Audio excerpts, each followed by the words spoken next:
How many meals should I be eating a day? This is a question I get asked pretty frequently, and the answer is it depends. So it all depends on, how many meals you can honestly, consume a day. How busy is your lifestyle? What have you tried before? If you aren't a person that, physically can eat, every 2 to 3 hours and have, 6, 7, 8 meals a day, there's no point in trying to follow that structure and try and perfect it, because you're setting yourself up essentially for failure and disappointment. So the same way, if you are someone that has a complete busy day and you don't necessarily eat breakfast because you are super busy or you have work obligations, or it's not something that is top of mind or is a necessity early in the morning, then there's no point to obviously structure in a breakfast if it's going to inconvenience your day. At the end of the day, your main principles is the calories that you consume throughout the day, the macronutrients that obviously those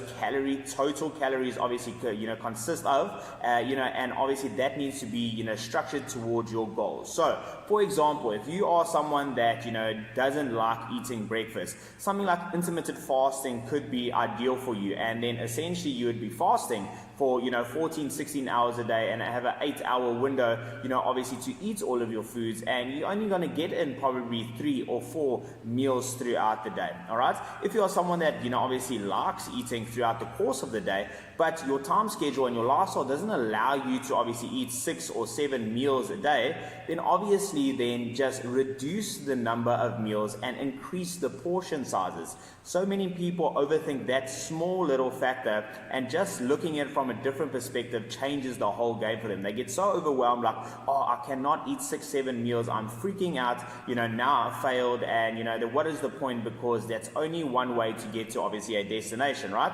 If you cannot eat 6 to 7 meals, then have, at least, in my opinion, have at least 3 solid meals throughout the day, 1 snack, which is maybe your whey protein shake, and you will be sorted. If you enjoy having 4 solid meals, have 4 solid meals. Just make your portions a little bit bigger and ensure that the total meals for the day, obviously just consists out of the calories that you need to get to your specific goal. All right. So, the right number of meals that you need to eat per day depends on your lifestyle and what fits into you. You need to be able to adhere and perfect and sustain that, obviously, meal plan, every single day, and be able to obviously follow it and enjoy it. And if that, means obviously dropping a few meals and only having 3 or 4 solid meals a day, then make your portions a little bit bigger. Your meals will obviously consist out of a few more calories, but you'll be able to obviously get those meals in every 3-4 hours instead of every 2.5 hours, and you are going to then obviously be able to perfect your diet, which is essentially the goal. All right, as long as your calories are all good, drop your meals down, as long as you obviously enjoying the process, that is your main goal. So that is how many meals you should have during the day.